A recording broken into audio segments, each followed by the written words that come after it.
सवाल के जवाब में जब मुस्लिमों पे अटैक की बात आई तो बोले कि मैं गारंटी के साथ कह सकता हूँ कि ये सिख, ईसाई, दलित और ट्राइबल पे भी अटैक हो रहा है। इस मसले पर आप क्या कहें?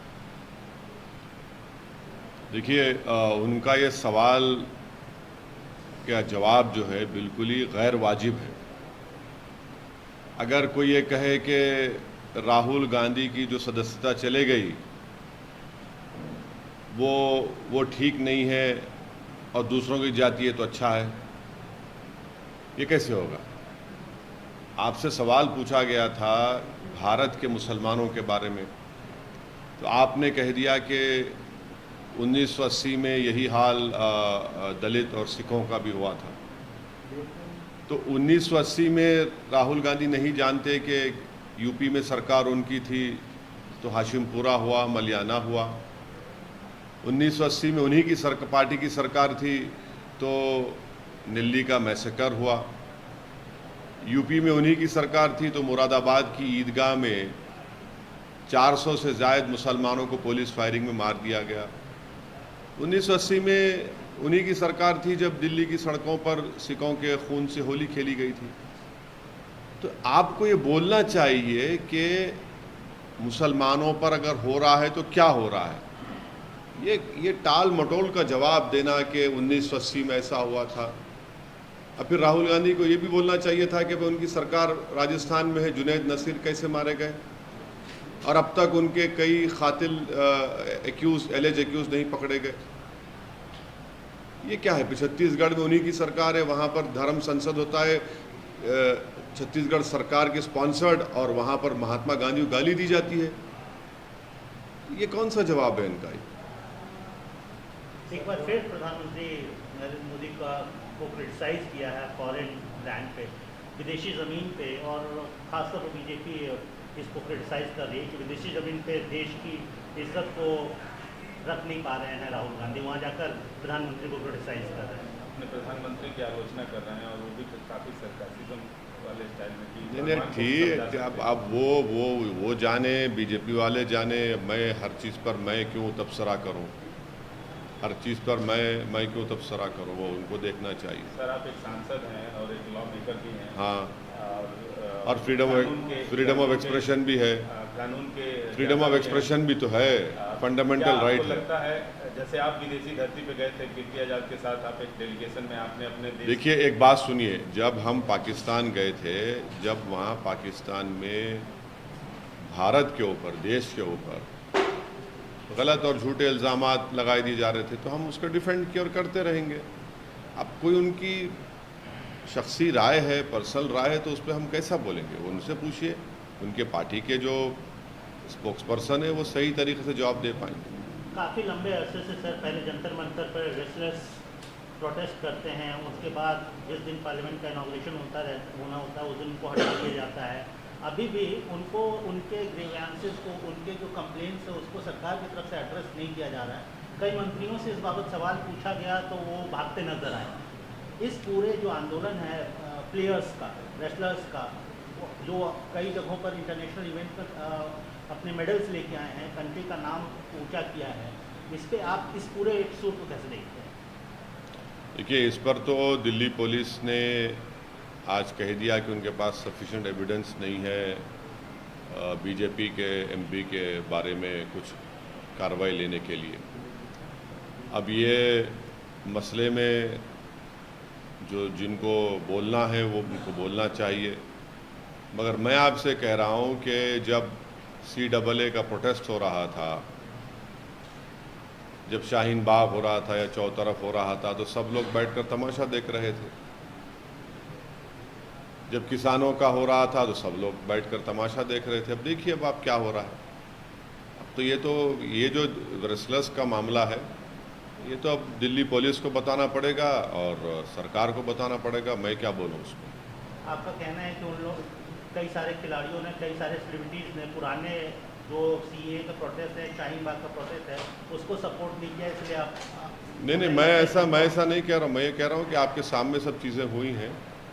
अब दिल्ली पुलिस ने खुद कह दिया तो फिर हम क्या बोल सकते हैं? अभी दिल्ली पुलिस का वर्जन आया, अभी वो कह रहे हैं, तो ये तो और आपकी बात सही है कि सरकार के जितने महिला मंत्री हैं वो बिल्कुल ही खामोश बैठे हैं। एक तो वीडियो देखा मैं कि एक महिला मंत्री माशाल्लाह दौड़ रही हैं। सर, विधानसभा और लोकसभा दोनों के चुनाव तकरीबन करीब हैं और आप तेलंगाना में जिला दर जिला घूम रहे हैं, अपनी पब्लिक मीटिंग कर रहे हैं। आपकी क्या ऐसी कोई महत्वाकांक्षा है कि आप एमपी सीट एक से ज़्यादा सीटों पर लड़ेंगे यहाँ पे और 7 से ज़्यादा सीटों पर विधानसभा लड़ेंगे?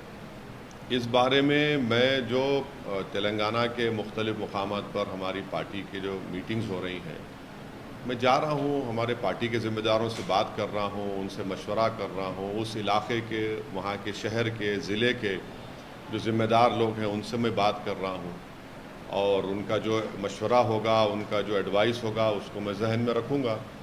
अब उसके बाद ही हम चुनाव के वक्त ही फैसला लेंगे कि कितने विधानसभा की सीट पर हम चुनाव लड़ेंगे। पहले विधानसभा का चुनाव होगा दिसंबर में, इलेक्शन कमीशन जब डेट देगा, और फिर पूरे देश में होगा पार्लियामेंट का चुनाव, तो उस वक्त फैसला लेंगे। मगर हम जा रहे हैं, पार्टी को मजबूत कर रहे हैं, जहाँ पर जनता के जो मसाइल हैं उस पर बातचीत कर रहे हैं और हम अपने पब्लिक मीटिंग से उन तमाम पार्टीज़ को जवाब दे रहे हैं जो MIM पर तनकीद करते हैं, झूठे इल्ज़ामात लगाते हैं। सर, राहुल गांधी ने कहा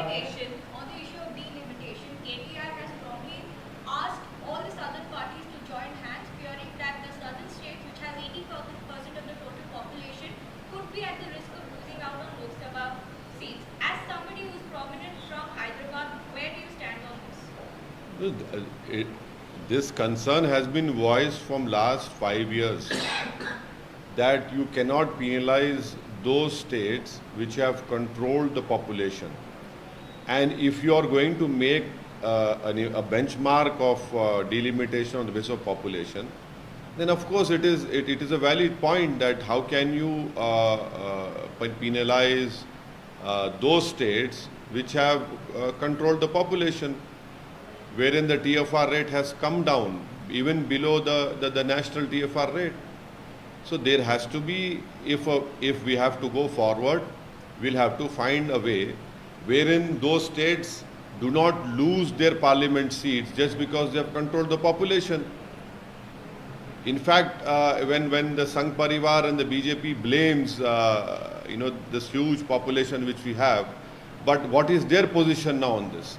Do they want the delimitation to be done on population, or do they want to be done on the basis of how those states have controlled the population? It is for the Sangh Parivar, it is for the BJP to come forward and say, what will they do it? What is their party stand? Are they going to penalize those states which have brought down population and thereby they lose parliament seats in the process? And in a federal system, how can you penalize those states who have controlled population, thereby they lose parliament seats? And thereby when they lose parliament seats, their influence in Delhi, in government formation will of course come down. And as it is, we know the way population is growing, it is the 50% of the population of India would be in next a few years would be in 3-4 states. So that is a huge cause of concern. That is a great friction point. That will lead to, if BJP and other parties insist on the basis of population, then it will lead to huge, social movements would arise. People will come out on streets. So that is an important point which the Honorable Minister has made.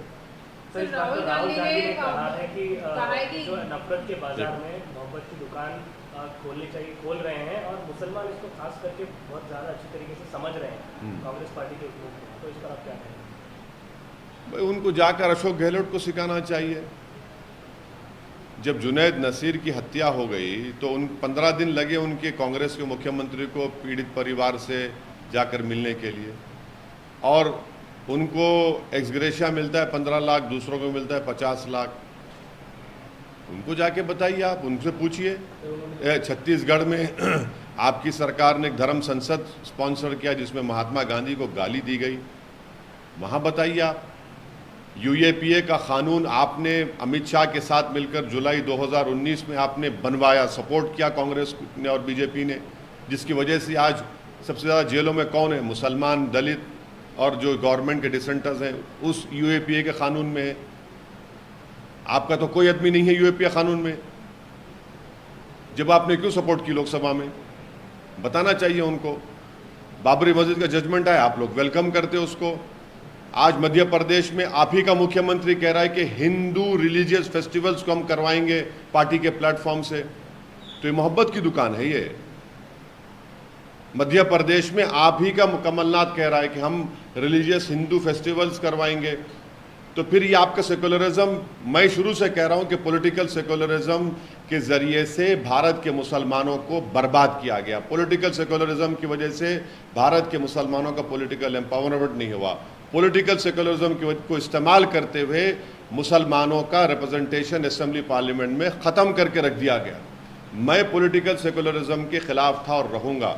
जो संविधान में जो secularism की बात है उसका मैं कायल हूँ।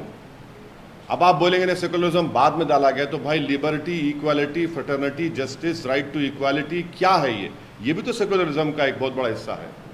तो इन मुद्दों पर उनको बात करनी चाहिए। ये कब तक ज़बानी खर्च करते रहेंगे आप?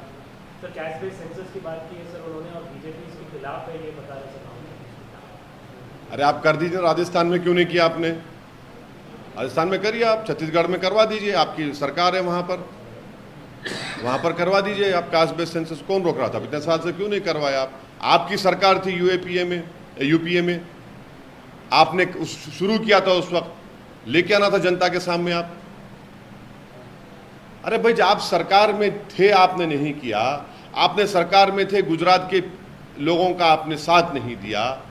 आप सरकार में थे, आपने कोटा हटाया, आपने यूएपीए को स्ट्रांग कर दिया। आप सरकार में आपने सोशो कास्ट सेंसस आपने शुरू किया था, लेके आना था उस वक्त आप। अभी भी करवा दीजिए ना। हम भी चाह रहे हैं कि भारत में कास्ट सेंसस हो। हम भी मानते हैं कि रिजर्वेशन की 50% की लिमिट को ब्रीच होना चाहिए, जिसके लिए नरेंद्र मोदी के पास 300 एमपी है। वो फौरन बिल लेकर आए लोकसभा में और 50% रिजर्वेशन को ब्रीच करें। हम भी सपोर्ट करेंगे उसको। सर, राहुल गांधी ने वहाँ पे जाके ये कहा है कि न्यू पार्लियामेंट बिल्डिंग और जो सिंबल को इंस्टॉल किया है वहाँ पार्लियामेंट बिल्डिंग में, वो एक ड्रामा है और कुछ नहीं मोदी सरकार का। देखिए, मैं पार्लियामेंट के इनॉग्रेशन में उस वक्त जाने के लिए तैयार था अगर स्पीकर साहब उसका इनॉग्रेशन करते। मैंने साफ तौर से कहा था कि लेजिस्लेचर इंडिपेंडेंट है एग्जीक्यूटिव से, जो नरेंद्र मोदी एग्जीक्यूटिव की नुमाइंदगी करते। वो नहीं हुआ है।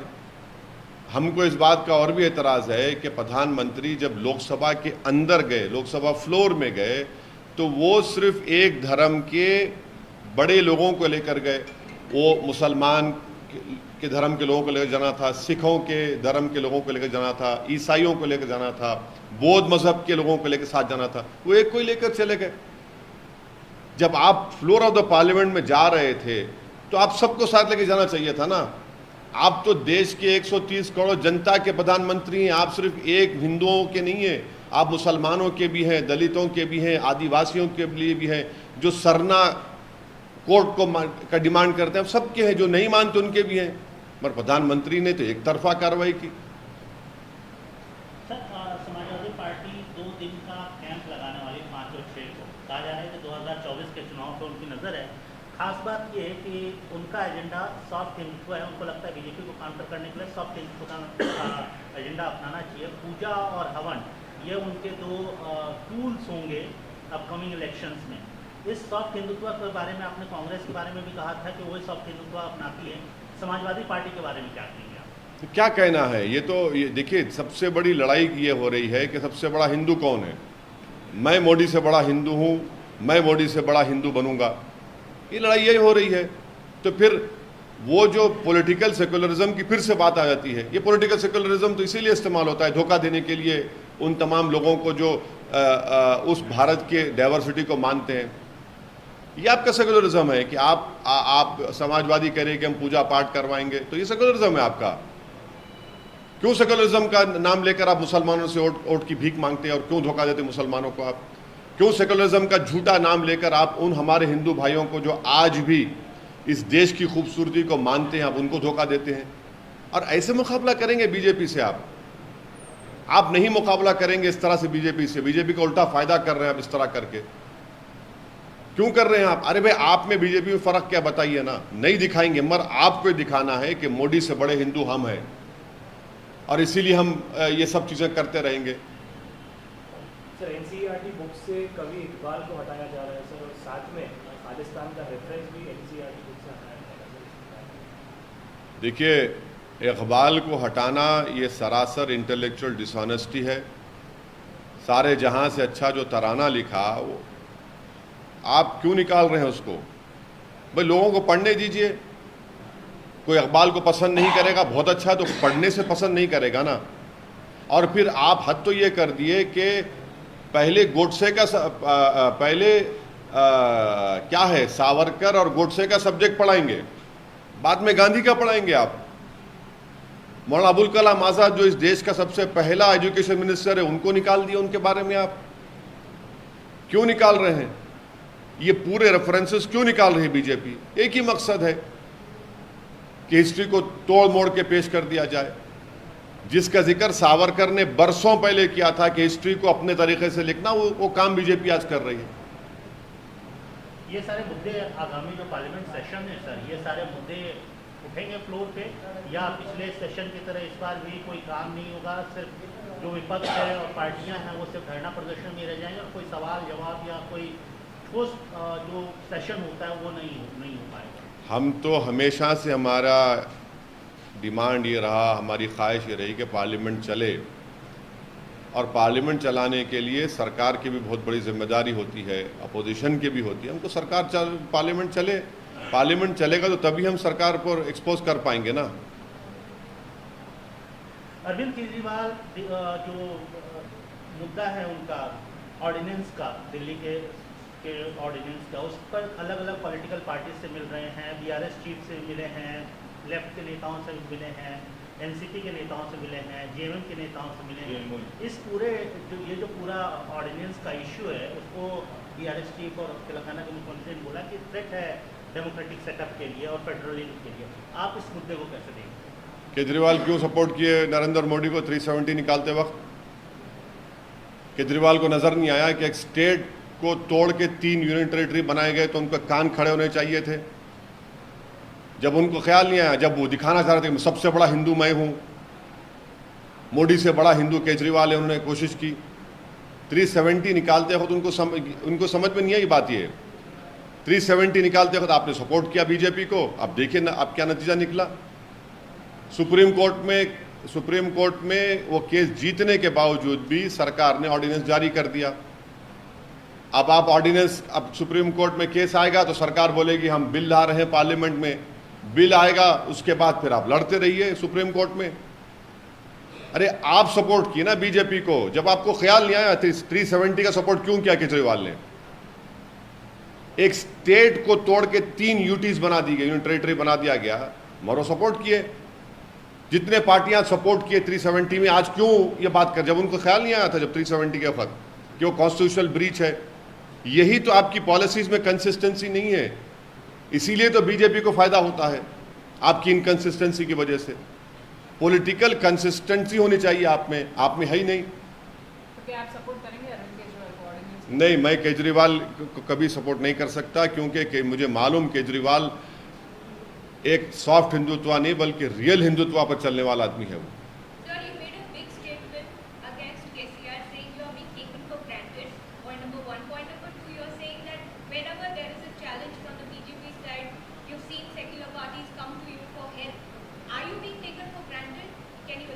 I have said that the minorities should not be taken for granted. I have said that the people of Hyderabad, especially that one last bit of metro rail from the Gandhi bus stand to Falaknuma must be taken up. That cost is only 500 crores.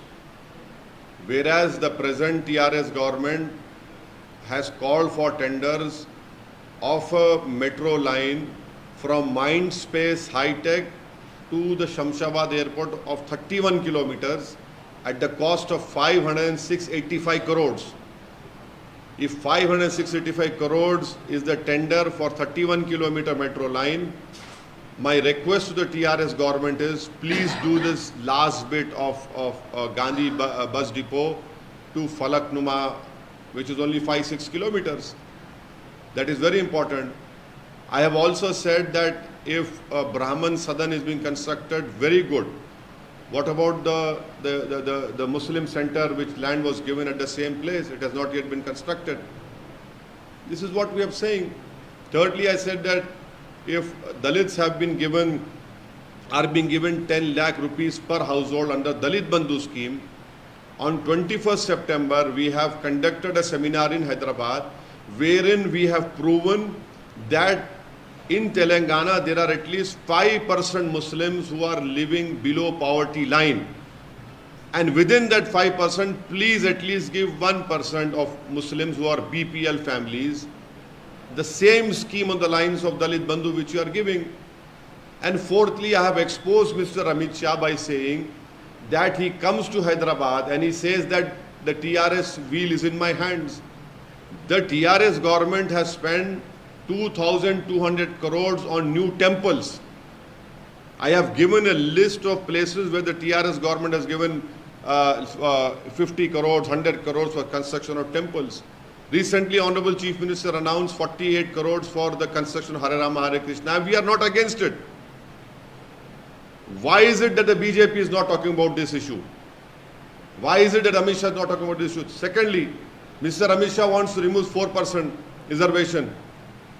Why has Mr. Narendra Modi as the Prime Minister and Amit Shah as the Home Minister, as the second most important leader in BJP, why have they not filled vacancies in central government?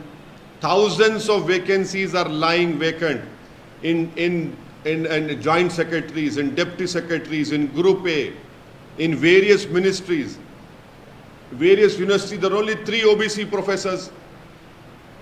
Why isn't Amit Shah doing this? Why isn't Mr. Narendra Modi filling all these vacancies which are reserved for scheduled caste, scheduled tribe and OBCs? So these are the questions which I have raised in my public meeting. Sir, are you upset because you also said, in fact several times in the past, you called yourself a political untouchable. Do you think that the same attitude that perhaps Mr. KCR is showing is hurting your sentiments, even though both of you are friendly parties? Look, this is whatever I have said, whatever I am saying, whatever I will say in the future, will never be based on my personal sentiments. I don't do politics on the basis of what personally I know it hurts me or not. I represent a political party. I represent the people who have voted for me, and the issues which we raised and we are going to raise will be based on what the people want. Nothing to do with personally. Nothing to do with, if I am saying something against any political leader, that should not be considered as something personally. No, this is a public issue which has to be raised. I am a responsible member of a political party. I have the right to raise it. That is why I have raised it. I asked you that question because in your speech yesterday you said KCR must stop playing hide and seek game. If you could elaborate. I didn't use that word. नहीं, मैंने ये कहा कि ये आंख मुचोली का खेल बंद होना चाहिए. ये तमाम सेक्युलर पार्टीज के बारे में मैंने कहा. आप आंख मुचोली का खेल खेलना चाहते हैं. आपको मुसलमान चाहिए मगर गरीब नहीं चाहिए. आपको मुस्लिम वोट चाहिए मगर जबान पे आप नाम नहीं लेंगे. आपको मुसलमान वोट चाहिए मगर आप जुनैद नसीर से इंसाफ नहीं करेंगे. ये हमने कहा. सर, मणिपुर वायलेंस के अभी तक प्रधानमंत्री ने क्यों बोलेंगे वो तो पता, जब मणिपुर जल रहा था प्रधानमंत्री कर्नाटका के इलेक्शन में कैंपेन कर रहे थे. 70 से ज़्यादा लोगों की मौत हो चुकी है. पुलिस ट्रेनिंग एकेडमी से 2000 से ज़्यादा हथियार लूट कर भाग गए. 10,000 ज़्यादा एमुनेशन लेकर भाग गए लोग. 20 लोगों की परसों बोलते हैं कि मिलिटेंट्स 20 लोगों को मारा गया. मणिपुर में सिविल वार हो रही है. प्रधानमंत्री क्यों बोलेंगे? प्रधानमंत्री को पार्लियामेंट इनॉग्रेट करना है. अमित शाह प्रधानमंत्री है नॉर्थ ईस्ट के. नहीं, अमित शाह देश के प्रधानमंत्री है. नरेंद्र मोदी देश के प्रधानमंत्री है ना. नॉर्थ ईस्ट के बारे में क्या क्या कहा था प्रधानमंत्री ने? आपकी सरकार ने क्यों किया वो नॉन ट्राइबल रिजर्वेशन का मसला लाना? आपने किया ना। और आज मणिपुर जल रहा है तो प्रधानमंत्री को वहां जाना चाहिए था, प्रधानमंत्री को कुछ बातचीत करनी चाहिए थी। इतने दिन से मणिपुर जल रहा है, कुछ बोल ही नहीं रहे। और आप पार्लियामेंट के अंदर वो पेंटिंग लगाए हैं अखंड भारत की। अब अखंड भारत का अब बताइए मिनिस्ट्री ऑफ एक्सटर्नल अफेयर्स क्या बोलेगी अफगानिस्तान को, नेपाल को, बांग्लादेश को? अखंड भारत का बना दिया। बोलिए, ये आप लोग पूछते नहीं है? ये जो पप्पा जी को पसंद है वही पूछा जाता है आप लोगों से। अखंड भारत के बारे में पूछिए। बीजेपी को बोलना चाहिए जब पार्लियामेंट में डाल दिए तो कब अफगानिस्तान को ले रहे आप, कब भूटान को ले रहे आप, कब बांग्लादेश को ले रहे आप, कब नेपाल को ले रहे, पीओके को कब ले रहे हैं आप? जल्दी लीजिए ना। जब आपने डाल दिया पार्लियामेंट में, अब बोलेंगे नहीं हमारा रेजोल्यूशन है। अरे भाई अखंड भारत अगर आप पेंटिंग लगाए तो क्या कर रहे हैं उसमें बताइए। एमईए को को जवाब देना पड़ेगा उसका। एक टाइम पे था बोल के सर, एक टाइम पे था, अब नहीं है। अब नहीं है ना। अच्छा, आप बीजेपी की तरफ से बोल रहे हैं? अब बीजेपी नहीं, शुक्रिया, बने क्लैरिफिकेशन आ गया बीजेपी से, फिर मुबारक हो आपको। अच्छा सर, और एक सवाल ब्रिजभूषण अभी पब्लिक मीटिंग एड्रेस करते हुए कहा, मुझ पर आरोप लगाने वाले गंगा, अगर कोई सबूत है तो मुझे फांसी दे दो, सब इमोशनल ड्रामा है। मैं उस पर कैसे बोलूँगा, मेरा ताल्लुक क्या उनसे है? सर कहा यह जा रहा है कि केसीआर साहब बीआरएस के प्रमुख हैं सर और उसके औरंगाबाद या नांदेड़ सीट से चुनाव और एक सवाल है, ये आरोप मुझ पे शोभा नहीं देता। I don't deserve such allegation. People say there is no smoke without fire. If anybody has to face such allegations, I don't want to curse these wrestlers. तो सर उन्होंने बोल रहे हैं कि मेरे पे जो भी एलिगेशन है वो कम्प्लीटली फॉल्स है और यहाँ पे wrestlers ऐसा claim मैं कर रहे हैं। इस पे बोल चुका, ज़्यादा नहीं बोलूँगा। सर कहा यह जा रहा है कि बीआरएस के सोच रहे हैं कि पार्लियामेंट का चुनाव लड़े नांदेड़ या औरंगाबाद से। औरंगाबाद से आपके सिटिंग एमपी हैं, क्या कोई ऐसी गुंजाइश होगी कि आपको औरंगाबाद सीट? नहीं, लड़ना चाहिए उनको, जहाँ से चाहे वो लड़ना चाहिए उनको, उनका इख्तियार है। हम क्यों बोलेंगे न मत लड़ो? वो जहाँ से चाहे लड़ेंगे, हम जहाँ से चाहे लड़ेंगे। क्या बात है भाई, जमहूरियत है ना। कोई पिक एंड चूज कर सकता है कि नहीं यहाँ नहीं लड़ो वहाँ लड़ो। नहीं, सुनिए, देखिए चुनाव का मतलब क्या होता है कि मुकाबला हो। मुकाबला होगा, फिर उसमें बुरी बात क्या है? मुकाबला है। नहीं, हम तो देखिए, हम तो कंप्लेन कभी नहीं करेंगे क्योंकि हम तो मुकाबला करते हैं। नहीं, हम तो देखिए मुकाबला हम करते हैं और मैं शुरू से कहूँ मैं हारने से डरने वाला नहीं हूँ। मुकाबला होगा भाई, कोई भी अब मेरे खिलाफ आकर अगर कोई लड़ना चाहेगा, मैं बोलूँगा ना नहीं लड़ो, हम तो बोले लड़ो भाई, क्यों नहीं लड़ेंगे, लड़िए। मुकाबला सर पुराने शहर से बाहर भी होगा। नहीं, देखिए चुनाव जब होंगे उस वक्त हम कितने सीट लड़ेंगे वो चुनाव के वक्त बताएंगे। मगर कोई पॉलिटिशियन तो नहीं बोल सकता नहीं मेरे से मुकाबला मत करिए। हम तो कभी नहीं बोलेंगे, आप करिए मुकाबला, हम भी करेंगे। नहीं, देखिए ये आप जो तोड़ मोड़ कर कोशिश करना चाह रहे हैं कि मेरे मुंह में अल्फाज डालें, मैं फिर से कह रहा हूं कि जब सही वक्त आएगा सही फैसला लिया जाएगा। अभी वक्त नहीं आया है, इतनी जल्दी क्यों है आपको? अगर कोई मुकाबले में आएगा तो आप टक्कर का मुकाबला देंगे? अरे मुकाबले से प्रमोद जी, जिंदगी का नाम मुकाबला है। देखिए जिंदगी का नाम मुकाबला है और मैं जो जिम्मेदारी मुझ पर यहाँ तक आई है मुकाबले से आई है, तो मुकाबला करेंगे। कोई अरे आप मुकाबला करके ऊपर नहीं आए आप लोग। नहीं, आप कहाँ से आए? आप कहाँ से आए? आप लोग सब मुकाबला तो किए ना, सब मुकाबला करते हैं। ये जिंदगी का फन ये है, मुकाबला है, मुकाबला होगा। और चुनाव में मुकाबला नहीं तो क्या होगा? जमहूरियत में जमहूरी तरीके से मुकाबला होता है ना। सीधा सवाल है कि एमआईएम के एमपी 2 से ज़्यादा बढ़ेंगे, आप एमपी सीटों पे ज़्यादा लड़ेंगे तेलंगाना में? नहीं, पिछले बार हम तो 3 एमपी लड़े थे। हैदराबाद की आवाम को लाखों सलाम, बीजेपी हार गई, इंशाल्लाह फिर हराएंगे वो लोग। औरंगाबाद की आवाम को लाखों सलाम, इम्तियाज जिलो कामयाब किया, दोबारा इंशाल्लाह इम्तियाज को कामयाब करके एमपी बनाएंगे। किशनगंज से हम लड़े, 3 लाख वोट लिए, कामयाबी नहीं मिली, मगर बीजेपी नहीं जीती, तो किशनगंज जरूर लड़ेंगे। अब और इससे आगे बढ़ना है, कहाँ लड़ना है, नहीं लड़ना है, वो तो हम यही कंसल्ट कर रहे हैं, सबसे बातचीत चल रही है, बताएंगे जब वक्त आएगा। अकबर साहब तय नहीं करते कितने सीट लड़ना, वो असदुद्दीन ओवैसी पार्टी प्रेसिडेंट तय करते हैं। तो आपसे कंसल्ट लेके करेंगे? नहीं, अकबर साहब को क्या था, वो अकबर साहब बोले मैं अपने प्रेसिडेंट से बात करूंगा, उनको समझाऊंगा मैं, उनसे बात करके बोलूंगा। तो अकबर साहब बोले हैं, आप पूरा नहीं बोल रहे, आप खामखा आप दो भाइयों के बीच में आप एक अरे सर मैं जो है वो बोल रहा हूँ। मत करिए। अरे सर है मतलब है चांसेस है क्या, क्योंकि टीआरएस में भी वो झलक दिख रहा है कि मैं नहीं लड़ना चाहिए।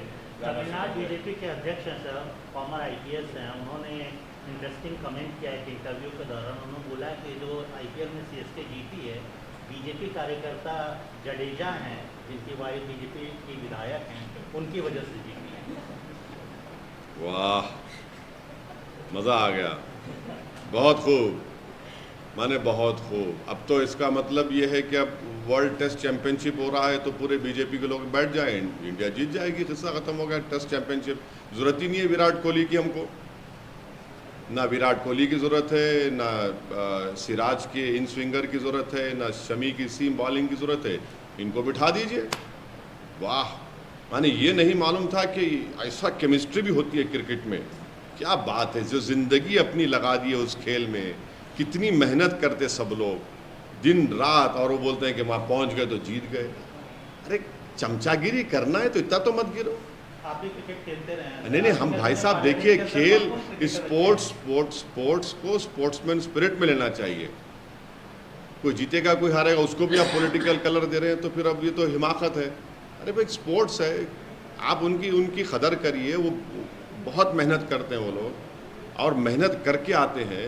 माने क्या क्या नहीं करते वो लोग, क्या किन चीज़ों की कुर्बानी नहीं देते वो लोग, तभी जाकर वो इंडिया को खेलते हैं भाई। अब आप इसको इतना डिमीन कर रहे हैं उनको, तो ये तो नाइंसाफ़ी है उन तमाम स्पोर्ट्समैन से। सर सेंट्रल गवर्नमेंट के 9 इयर्स कंप्लीट होने पे बीजेपी के सारे नेता जो है वो हर शहर में जाके सारे स्कीम्स और प्रोग्राम्स के बारे में बात कर रहे हैं। आपने भी कल ट्वीट किया था उसके ऊपर, और आपने सवाल उठाया था कि ये लोग इस बारे में, इस मुद्दे पे क्यों नहीं बात करते। मैंने, आपने सही कहा, मैंने कहा कि बीजेपी के 9 साल में डिमोनेटाइजेशन हुआ, उस पर तो कुछ बोलिए, जिससे हमारी आधा जीडीपी गिर गया। 2020 के दिल्ली के राइट्स, सिविल वॉर है मणिपुर में, चाइना 2000 स्क्वायर किलोमीटर पर कब्जा करके बैठा है डेप्सांग डेमचौक में, इन्फ्लेशन बढ़ रहा है, आमदनी कम हो रही है, इस पर थोड़ा बोलिए। कश्मीर में हिंसा हो रही है, CAA का कानून है, नौजवानों की बेरोजगारी है। इन 9 मुद्दों पर बीजेपी बात कर लेना, बोल दें देश को क्या हो रहा है।